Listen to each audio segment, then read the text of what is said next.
Palavra da Verdade, com Hernandes Dias Lopes. Então eu peço que você abra sua Bíblia comigo agora, no Salmo 1. E hoje vamos trabalhar este belíssimo Salmo de Davi. Salmo 1. Mantendo a sua Bíblia aberta comigo nesta passagem. Está escrito o seguinte: bem-aventurado o homem que não anda no conselho dos ímpios, não se detém no caminho dos pecadores, nem se assenta na roda dos escarnecedores. Antes o seu prazer está na lei do Senhor, e na sua lei medita de dia e de noite. Ele é como árvore plantada junto a correntes de águas, que no devido tempo dá o seu fruto, e cuja folhagem não murcha, e tudo quanto ele faz será bem sucedido. Os ímpios não são assim, são porém como a palha que o vento dispersa. Por isso os perversos não prevalecerão no juízo, nem os pecadores na congregação dos justos. Pois o Senhor conhece o caminho dos justos, mas o caminho dos ímpios perecerá. Antes de entrarmos na exposição deste salmo, me permita fazer uma introdução ao livro de Salmos. Vocês todos sabem que Salmos é o livro mais longo, extenso da Bíblia. São 150 poemas, escritos num período de aproximadamente 1000 anos. Porque você tem Salmo de Moisés, como o Salmo 90, que viveu 1500 anos antes de Cristo. E você tem Salmos pós-cativeiro babilônico, que ocorreu aí no 5º século antes de Cristo, como o Salmo 126. O livro de Salmos, ele teve vários autores. Você tem Davi, você tem Asaf, você tem os filhos de Coré, né? Você tem Moisés, você tem Salomão, você tem Etã. E este livro, como o Pentateuco, os 5 livros da lei, ele também está dividido em 5 livros. Salmo 1 ou Salmo 41, o primeiro livro, todo ele basicamente de Davi. Depois você tem o segundo livro, 42 ao 72. Aí você tem autores variados. Depois você tem o terceiro livro, 73 a 89. Você tem o quarto livro, Salmo 90 ao 106. E você tem o quinto livro, Salmo 107 ao 150. Os salmos variam de estilo. Você tem salmos de louvor, você tem salmos de lamento, você tem salmos de penitência, você tem salmos imprecatórios e você tem salmos messiânicos. Então, é uma coletânea de poemas que foram agrupados num livro, e esse ajuntamento e esse agrupamento dos salmos provavelmente aconteceu no período pós-cativeiro babilônico. E temos então, portanto, este livro, que é, de certa forma, o inário do povo de Israel. Os salmos eram canções, eram poemas, eram orações, que eram cifradas, metrificadas e cantados. Os reformadores também fizeram isso, metrificar os salmos para cantar os salmos. Se toda a Bíblia fala a nós, os salmos também falam por nós. É possível que seja o livro mais lido da Bíblia. A maioria de nós ainda usa os salmos como literatura devocional, E muitas vezes você não apenas lê os salmos, mas você se insere neles a ponto de dizer: o salmista está falando por mim. Ele está traduzindo a minha voz, o meu sentimento. Então, com esta breve palavra introdutória, nós vamos considerar juntos o Salmo 1. Eu diria para vocês que o Salmo 1 é o prefácio do Saltério, é a introdução do Saltério, ele é a síntese do Saltério, porque este Salmo vai traçar de maneira eloquente um contraste entre a vida do justo e a vida do ímpio, a felicidade do justo e a ruína do ímpio, a estabilidade do justo, uma árvore plantada junto à corrente de águas, e a instabilidade e insegurança do ímpio, como uma palha. A produtividade do ímpio, ele é como uma árvore frutífera. O ímpio como uma palha seca levada ao vento, destinada ao fogo. O salmista não poderia ser mais gráfico, mais claro, mais nítido, mais eloquente do que foi no Salmo 1, nesse contraste entre dois homens, dois caminhos, dois destinos. É disso que esse Salmo 1 fala. Então vamos olhar aqui, primeiramente, a felicidade plena do justo. Versos 1 a 3. Diríamos nós que o Salmo 1, ele é uma espécie de paralelo ou muito semelhante ao próprio Sermão do Monte, que começa com a expressão bem-aventurados os humildes, bem-aventurados os mansos, e aí por diante. Ele começa também com a felicidade no seu frontispício. Bem-aventurado. E essa palavra bem-aventurado, tanto no hebraico quanto no grego, não é apenas feliz, mas é muito feliz. E os Salmos começam então dizendo que a felicidade é legítima. A felicidade é o cardápio de Deus na mesa do crente. Não é pecado buscar a felicidade, nem é pecado ser feliz. É preciso concordar com John Piper quando ele diz que o problema do homem não é a busca da felicidade. Ela é legítima. Mas é contentar-se com a felicidade pequena demais, terrena demais, limitada demais, quando Deus tem para nós a maior de todas as felicidades, de conhecê-lo, de amá-lo, de glorificá-lo, de fruí-lo. Então, vamos olhar aqui este mapa da felicidade. A felicidade plena do justo. Primeiramente, o justo é feliz por aquilo que ele evita. Olha o verso 1 comigo. Bem-aventurado o homem que não anda no conselho dos ímpios, não se detém no caminho dos pecadores, nem se assenta na roda dos escarnecedores. Então ele está tratando de 3 tipos de pecadores. O ímpio, o pecador e o escarnecedor. Ele está tratando de 3 tipos de pecados.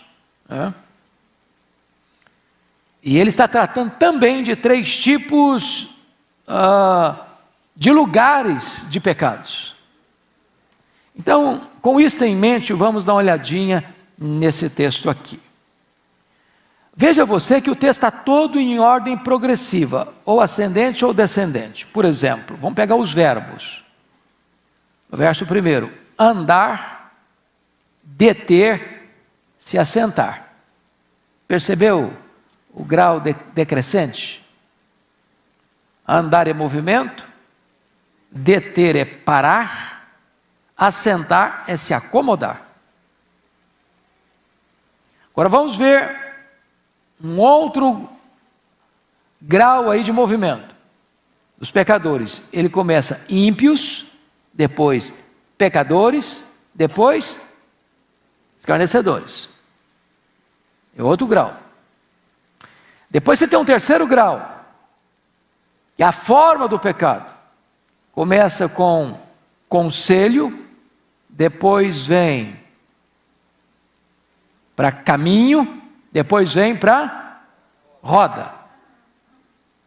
Então note que, como num único versículo, o Davi tem o cuidado de mostrar a progressão do pecado. E diz: como é que você pode ser feliz? Primeiro, você é feliz quando você não adota o estilo de vida, a cosmovisão do ímpio. Bem-aventurado o homem que não anda no conselho dos ímpios. Conselho aqui é a cosmovisão, é o conjunto de normas, de regras que governam essa pessoa. É a maneira dele ver a vida, é a maneira dele enxergar a vida. O ímpio tem um caminho, ele tem uma cosmovisão, ele tem um conjunto de valores para ele, que não são os valores de Deus, que não são os princípios de Deus. Talvez o valor de levar vantagem em tudo, de aproveitar o máximo, de explorar o máximo, de beber todas as taças dos prazeres, de curtir a vida, de procurar a felicidade na riqueza, no poder, na fama, no sucesso, no sexo, nas aventuras. O ímpio tem essa maneira de olhar para a vida e dizer: a felicidade está aqui, a felicidade está ali, a felicidade está acolá. Beba todas as taças, não se reprima, aproveite. Ele está dizendo: você quer ser feliz? Não entre nesses conselhos. Não siga esses conselhos. Se você for acolher esses conselhos, que o mundo acha legal, que o mundo gosta, que o mundo aplaude, que o mundo aprova, você vai se arruinar. Você vai quebrar a cabeça. Lá no final, tem um fel amargo. Então, o primeiro princípio da felicidade é esse: não ande no conselho dos ímpios. Mas ele diz além: bem-aventurado o homem que não anda no conselho dos ímpios, nem se detém no caminho dos pecadores. Então perceba você que a pessoa começa andando, depois ela olha, gosta, é atraída, é fisgada, e ela o quê? Para, se detém. Já se estacionou, já foi fisgada. Vejam vocês que o mundo é o sistema, Então nós temos aqui três coisas: nós temos o mundo, o sistema, nós temos a carne, que é a nossa natureza pecaminosa, e você tem também um terceiro elemento aqui, que é o diabo. São os três elementos da nossa guerra. Então você está caminhando, o homem vê uma cena que o atrai, e aí ele é fisgado, a carne dele puxa para aquilo, a vontade da natureza adâmica puxa para aquilo, e o diabo, que é o espírito que atua nos filhos da desobediência, vai lá e risca fósforo na gasolina. O autor está dizendo o seguinte: você quer ser feliz? Não ande nesses conselhos, nesses valores. Vale tudo, pode tudo, nada tem nada a ver, a ditadura do relativismo. Cuidado para você não ser fisgado, porque se você parar nesse caminho, você escorrega, você vai para o chão, você cai. Mas ele avança um pouco mais e diz assim: bem-aventurado é o homem que não se assenta na roda dos escarnecedores. Bom, assentar-se à roda é muito mais do que deter. Você parou, você foi fisgado, você foi atraído, você foi puxado, você foi quase que arrastado pela sua natureza e pela tentação do maligno. Agora chegou o momento de capitulação. Agora ele não é alguém espectador que está olhando, agora ele é um deles. Ele se assentou à roda, ele faz parte do time, ele se agregou, ele se matriculou.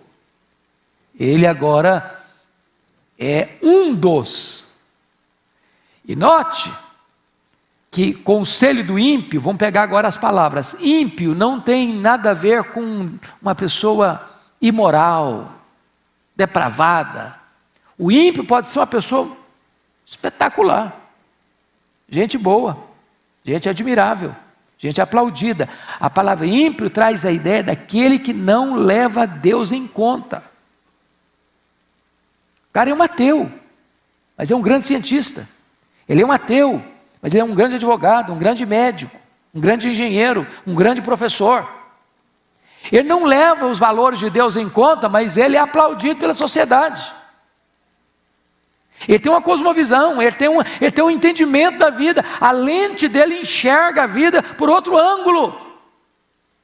E a Bíblia diz: não entre no conselho dele, não siga a visão dele, não abrace a cosmovisão dele. Agora, caminho do pecador. Pecador já é uma palavra que vai além de ímpio, avança um pouco mais.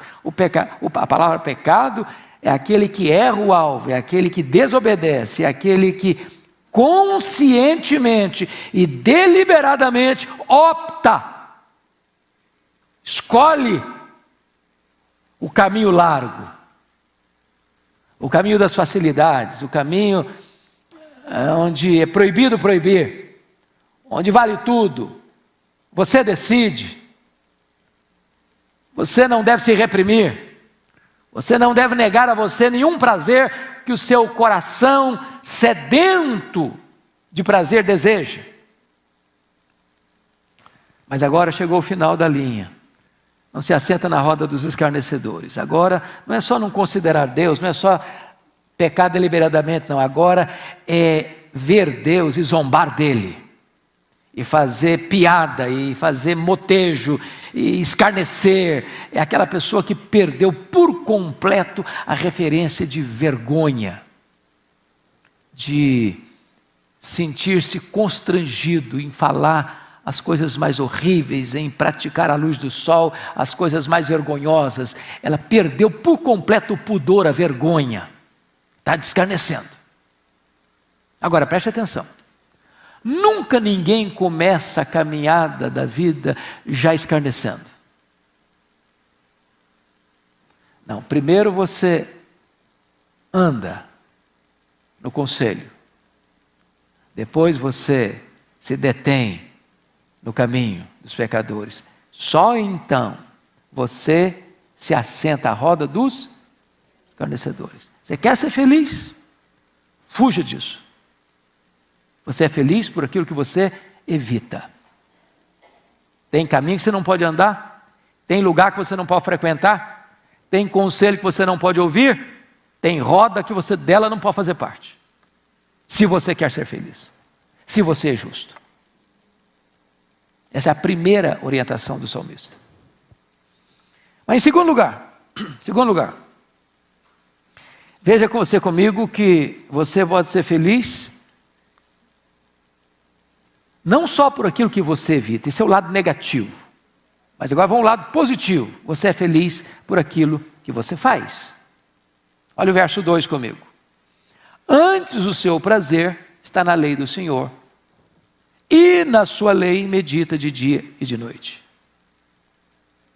Então, a vida cristã não é só o lado negativo. Não faz, não faz, não faz, não faz.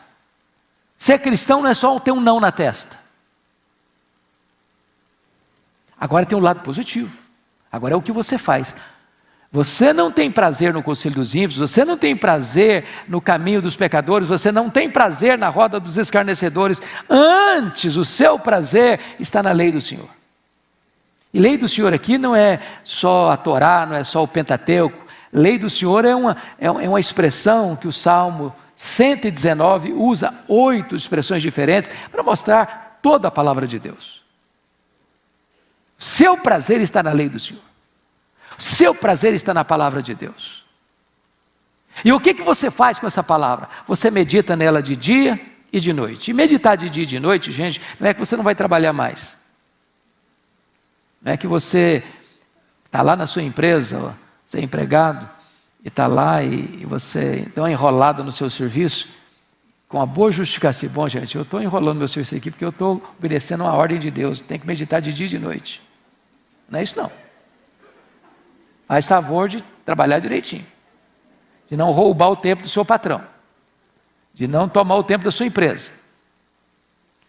Mas o que é meditar de dia e de noite? Preste atenção que ele usou a palavra meditar. Não sei se vocês estão atentos para isso, mas o boi tem 2 estômagos. Se você tem familiaridade com a vida rural, o boi pasta, depois ele para. Ou ele deita. E aí ele vai tirar aquilo que estava lá no estômago depositado e vai ruminar, mastigar, degustar, saborear. Então você lê a Bíblia, mas você não pode ler assim, en passant, só não. Tem gente que eu li a Bíblia 30 vezes, mas passou assim, pá. Não parou. Não concentrou. Não digeriu. Não aplicou. Não perguntou o que tem a ver comigo. Como é que eu vivo isso? Como é que eu aplico isso? Irmãos, tem hora que não dá para você correr para pegar a sua Bíblia. Tem hora que você não dá para ligar para o pastor, como é que é aquela passagem mesmo? Onde está mesmo? Como é que é? Não. Você está aí no fronte da batalha, você está aí no aceso da luta, você está aí na tábua da beirada da tentação. Quando Jesus enfrenta o diabo lá no monte, está escrito, a palavra está na sua mente, a palavra está no seu coração, a palavra está nos seus lábios. Essa é a ideia que você leu a Bíblia e estudou a Bíblia e você diz agora eu vou reter isso, eu vou meditar nisso, eu vou pensar como isso aplica na minha vida, e de repente a Bíblia está governando a sua maneira de pensar, de sentir, de falar, de agir, de reagir. E ele está dizendo, você quer ser feliz?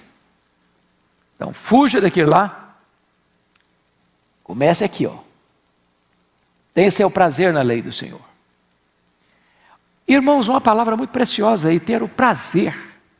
Eu pergunto a você, que valor a Bíblia tem na sua vida?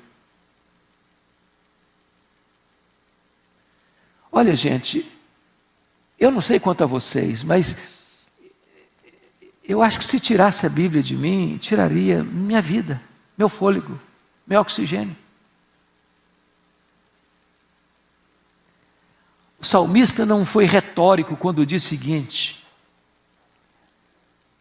a tua palavra é mais preciosa do que muito ouro depurado, e ela é mais doce do que o mel e o destilar dos favos. A Bíblia não é um livro mágico, a Bíblia não é um livro místico, a Bíblia não é um livro para você abrir no Salmo 91 e botar na sua sala para espantar demônio, para ser um amuleto, uma ferradura atrás da porta.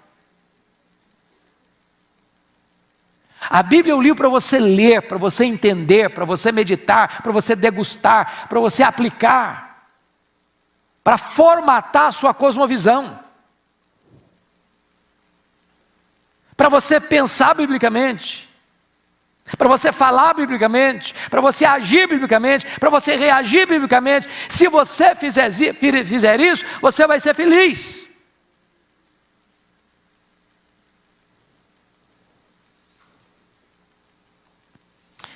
Mas vamos um pouquinho adiante.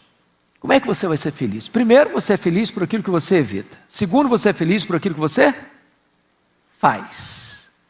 Mas agora, em terceiro lugar, o salmista diz que você é feliz por quem você é. Olha o verso 3.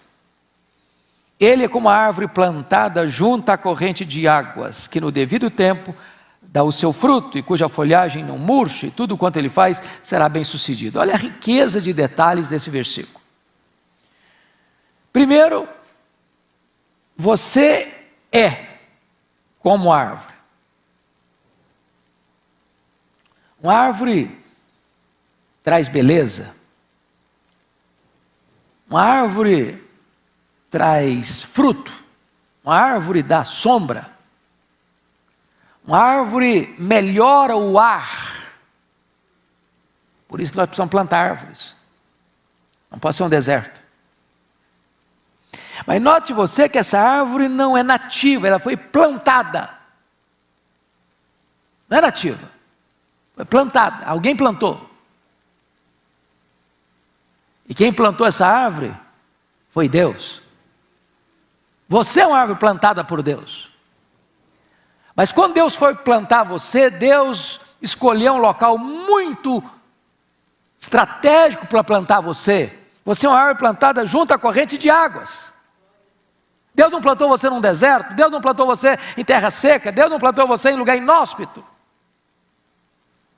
Deus escolheu um local próprio para plantar você, junto à corrente de águas. E ele prossegue e diz, que no devido tempo dá o seu fruto. Tem estações de fruto na sua vida. Você foi plantado para produzir, para frutificar. E Jesus disse, nisso é glorificado meu Pai, em que você dê muito fruto. E mais. E cuja folhagem não murcha. Ou seja, a intempérie vem, a seca vem, o sol é causticante. Mas porque você foi plantado junto à corrente de águas, a seca, o calor do sol não murcha você. As circunstâncias adversas não tiram a sua alegria, não tiram a sua beleza, não tiram o seu sorriso, não tiram a sua esperança. Ele vai mais. E tudo quanto ele faz será bem sucedido. A bênção do Eterno acompanha você. Deus está por trás, abençoando a obra das suas mãos. Então vejam vocês, que o texto vai nos informar que você e eu somos esta árvore. Eu, como disse, concluí o meu comentário de Salmos e uma das fontes de pesquisa foi a revista do nosso pastor, Arival. Eu busquei, rebusquei e garimpei tudo o que eu podia sobre os Salmos. E o Arival, na sua revista, vai falar aqui de 5 coisas do justo como a árvore. Primeiro, sua permanência, ela está firmemente plantada. Segundo, a sua posição, ela está plantada junto à corrente de águas. Terceiro, a sua produtividade, no devido tempo dá o seu fruto. Quarto, a sua perpetuidade, a folhagem não murcha. Quinto, a sua prosperidade, tudo quanto ele faz será bem sucedido. Bom, declarada então a felicidade do justo, agora Davi vai contrastar o justo com o ímpio. Quando você olha o cenário do mundo aí, irmãos, parece que o ímpio está ganhando de goleada. Ganhando de goleada. Chega o carnaval, agora está proibido, né? 4 dias, pulando e dançando atrás de um trio elétrico, bebendo todas.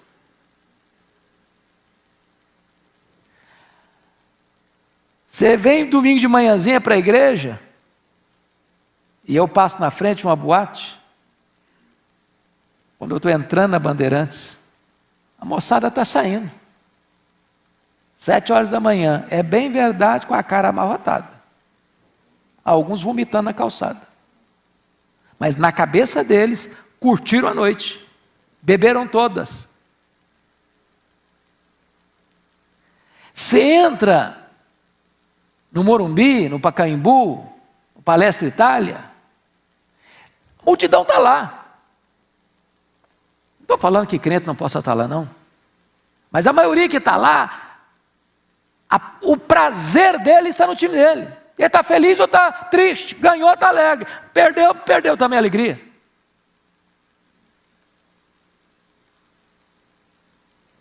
Ganhou dinheiro, está feliz. Dinheiro está curto, está triste, acabado. E ele vai contrastar então a alegria permanente do cristão, do justo, com esta infelicidade do ímpio. Então vamos ver o que vai acontecer aqui. Olha o versículo 4. Ele diz assim: os ímpios não são assim. Assim como? Como a árvore frutífera. São, porém, como a palha que o vento dispersa. Não poderia ter um contraste mais gritante do que este. Contraste de uma árvore plantada junto à fonte, que no devido tempo dá o seu fruto, a folhagem não murcha, tudo quanto ele faz é bem sucedido, como a palha que o vento dispersa. Ele contrasta a estabilidade da árvore com a leveza, sem raiz, da palha. Ele contrasta o verdor da árvore que não murcha a folha com a palha seca. Ele contrasta os frutos da árvore doces ao paladar e nutritivos com a palha seca, que não alimenta nada e nem ninguém.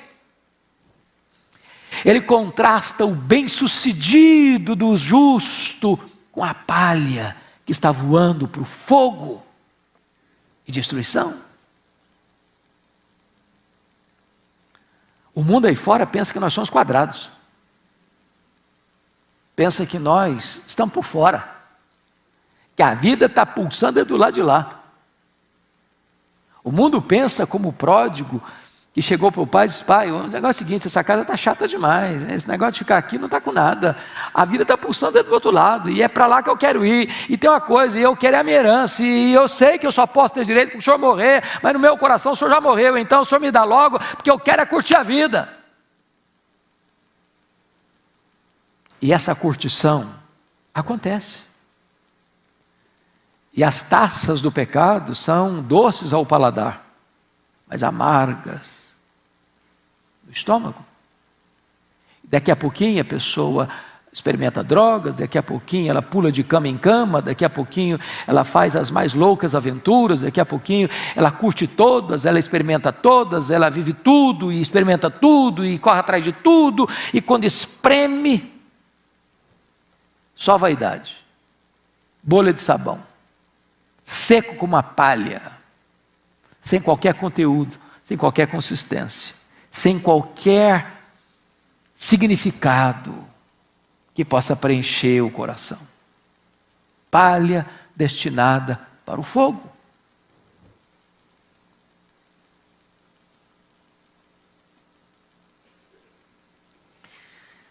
Quando o vento bate numa árvore, ela vai lá e ela vem cá e ela continua firme.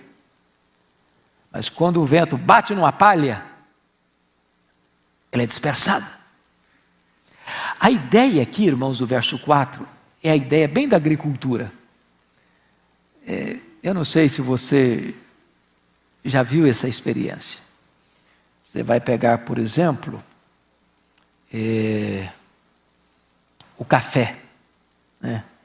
Hoje a agricultura está muito desenvolvida, mas lá atrás, na coisa mais assim elementar, o agricultor vai lá e derriça o café, cai no chão, ele limpa o chão, derriça o café com palha e tudo, com terra e tudo, faz os montes, aí vem o camarada que é o abanador, aí bota a peneira, joga tudo para dentro da peneira, terra, palha, café, e ele joga para o alto, a palha dispersa, o grão fica, joga de novo, a moinha vai embora, e o café fica.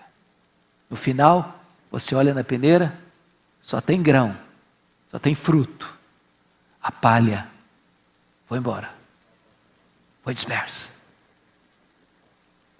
O ímpio é assim, o grão fica, a palha vai embora, destinada para o fogo.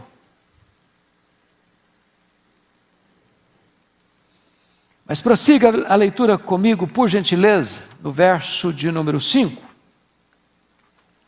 porque aí há uma outra informação. Os ímpios não apenas não têm estabilidade, mas os perversos, os ímpios, serão condenados no juízo. Olha o verso 5. Por Por isso, os perversos não prevalecerão no juízo. Que juízo? Juízo de Deus, julgamento de Deus, tribunal de Deus. Aqui o cara ganhou, aqui o cara comprou, aqui o cara subornou, aqui o cara manipulou a lei, aqui ele encontrou filigranas na lei para levar vantagem. Aqui ele é esperto. Aqui ele dá nó em pingo d'água. Aqui o mundo aplaude, esse é esperto. Esse numa canetada fez a vida, numa bolada enriqueceu. Porém, aqueles que aqui compram juízes, subornam testemunhas, compram sentenças, se enriquecem ilicitamente, levam vantagem, aproveitam e exploram e oprimem, escapam, têm padrinhos fortes.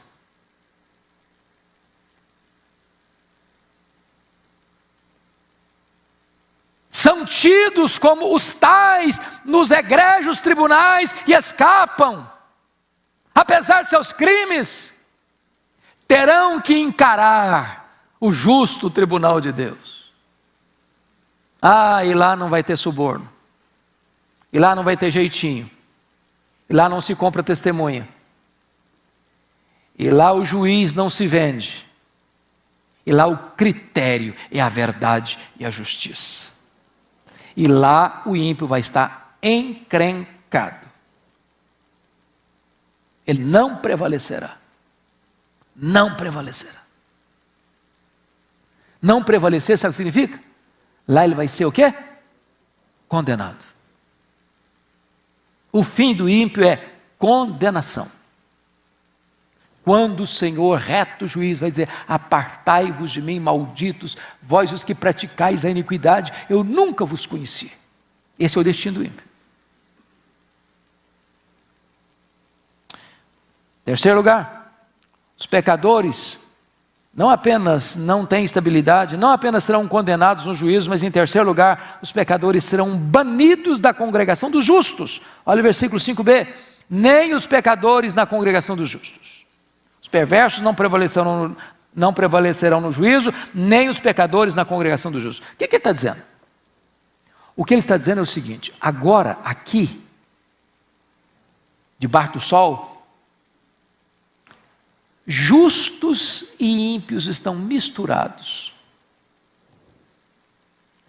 Nem você nem eu temos crivo suficientemente fino para distinguir claramente um do outro. Tem joio, tem trigo.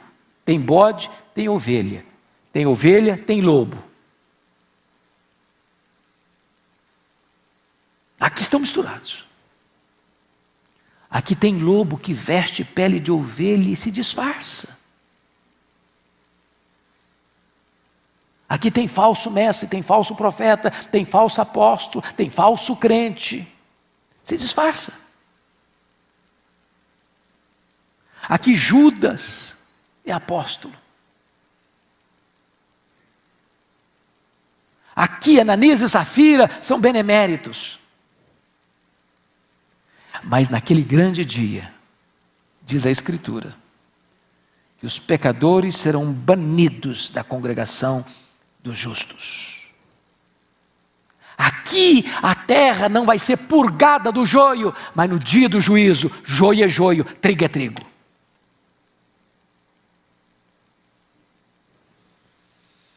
Pois bem, eu quero concluir com o verso 6. Porque o verso 6, eu chamo a sua atenção para isso, ele é a conclusão desse salmo. Conclusão. O que está escrito aí? Pois o Senhor conhece o caminho dos justos, mas o caminho dos ímpios perecerá. 2 homens, 2 caminhos, 2 destinos.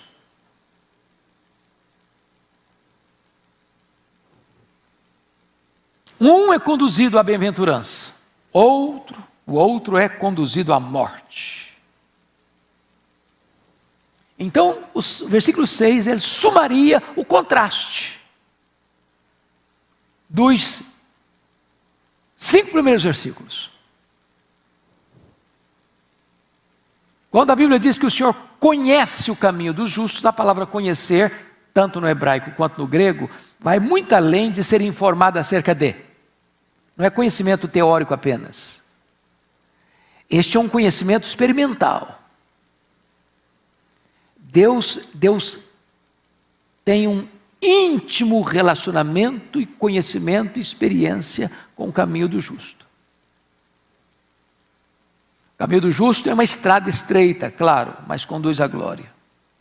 O caminho do ímpio é um caminho largo, espaçoso, trafegado por muita gente, mas conduz ao inferno.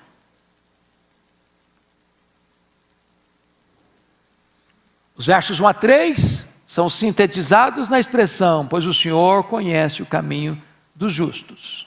Os versos 4 e 5 são sumariados pelo final do verso 6, mas o caminho dos ímpios perecerá. Nós temos aqui então 2 homens,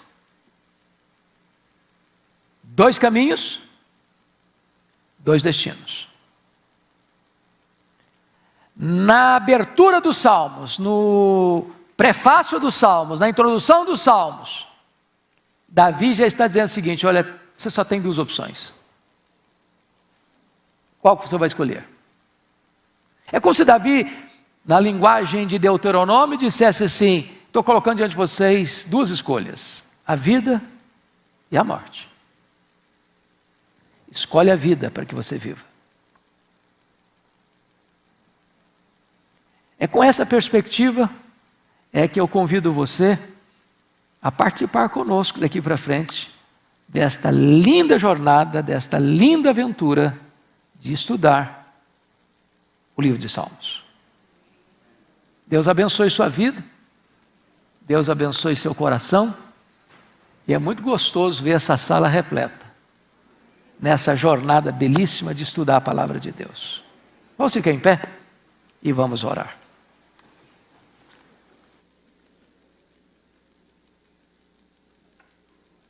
Senhor Deus, nós te adoramos, porque Tu és maravilhoso, Tu és o nosso Deus, Tu és a nossa fonte de prazer, de alegria, de deleite. Tu és o nosso Criador, Tu és o nosso provedor, Tu és o nosso Redentor, Tu és o nosso protetor, Tu és o nosso consolador, Tu és o nosso libertador, Tu és a razão da nossa vida. O mundo cheio de coloridos e propostas as mais vantajosas tem um brilho falso, tem uma felicidade postiça, tem uma proposta de muitos prazeres, mas a Tua palavra nos alerta que o fim desta jornada é o fogo, é a destruição. Por outro lado, Deus, nós te adoramos porque Tu colocas diante de nós uma mesa farta, com finas iguarias, que oferece para nós a verdadeira felicidade. E nós queremos, Deus, meditar na Tua lei de dia e de noite. Nós queremos que a nossa mente seja forjada, formatada pela Tua verdade. Nós queremos que esta verdade desça ao nosso coração e nos impulsione a viver de modo digno do Evangelho. Nós te pedimos que a nossa vida de fato frutifique para a glória do Teu nome. Que as pessoas que conviverem conosco possam ver em nós o caráter de Cristo, a beleza de Cristo. E que a nossa vida, Deus, seja de pleno deleite em Ti, de pleno deleite na Tua palavra. Não permita que na correria da vida nós nos esqueçamos da Tua lei, nós coloquemos a Tua palavra numa gaveta ou numa prateleira. E, ó Deus, não permita que a Bíblia seja também um livro mágico apenas, onde as pessoas acham que colocando-a aberta vai limpar a sua casa de toda a impureza. Em nome de Jesus, reaviva dentro de nós o amor pela Tua palavra.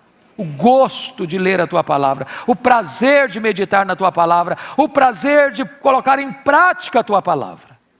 E dá-nos a bênção, Deus, de vivermos de tal modo que a felicidade do céu invada a nossa alma na terra e vivamos um céu na terra para a glória do Teu nome. Em nome de Jesus. Amém. Deus abençoe vocês, irmãos.